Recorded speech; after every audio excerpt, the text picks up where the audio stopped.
Mga nagalabay kag residente ginkalipay nga nakay-una sang telco ang mga nagalaylay nga kable sa barangay Quintinsalas, Haro. Ini ang gintutukan ni Zen Kilantang.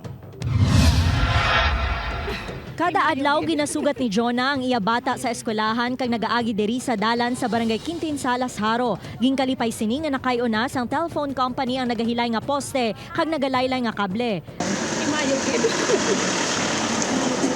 Nga mama, at least makalikaw man kita sa aksidente. Madumduman nga makapila ka beses nga ginpakigangutan sang GMA Regional TV1 Western Visayas ang opisina sang telco. Agud idangop ang reklamo nga tuman ka delikado pananglitan nga natumba ang poste. Kahapon sang ginkakas na ang daan nga poste kag ginsaylo ang mga linya sa bago nga poste. Bangod sini, kampante na ang mga residente pati ang mga tricycle driver nga nagalabay sa lugar.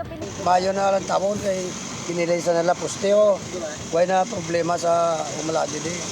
Okay na. Nagpasalamat naman ang barangay official sa telco kag sa GMA Regional TV1 Western Visayas sa pag-aksyon sa problema nga makapila na nga gindangop sa barangay. Ako nagkapasalamat nga sang dako sa may telco sang ina mga immediate action kaagi sa imuman mang nga paghatag man dito sang request kay Sir Chris.